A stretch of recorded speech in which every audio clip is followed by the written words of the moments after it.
खासदार विशाल पाटील यांनी अलमट्टी धरणाच्या उंची संदर्भात थेट जल आयोगाला पत्र पाठवलेलं आहे। अलमट्टी धरणाची उंची वाढवली तर सांगलीमध्ये पुराचा धोका वाढण्याची शक्यता आहे।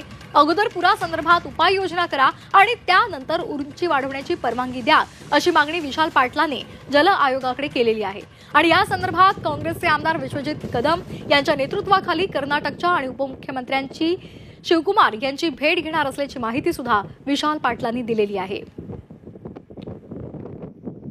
लवादाप्रमाणे त्या ठिकाणी उंची वाढवायला अधिकार आहे का, याबद्दल आम्ही जल आयोगाला पत्र दिलेलं आहे। लवकर त्याच्यावर आम्हाला खुलासा मिळेल। सुप्रीम कोर्टाने सुद्धा त्यांना ही उंची वाढवायला परवानगी दिला असता ते सांगतात, त्याची सुद्धा माहिती मागितलेली आहे। सांगली शहराला पुराचा धोका वाढत असला तर त्याच्यावर तुम्ही काय उपाययोजना केलेल्या आहेत आणि ह्या उपाययोजना केल्याशिवाय मान्यता मिळू नये यासाठी मी जल आयोगाकडे पत्र लिहिलेलं आहे। लवकरच विश्वजित कदम यांच्या नेतृत्वाखाली DK शिवकुमार जे तिथले मंत्री आहेत आणि उपमुख्यमंत्री आहेत आणि सिद्धरामय्या जे मुख्यमंत्री आहेत त्यांची आम्ही भेट घेणार आहे।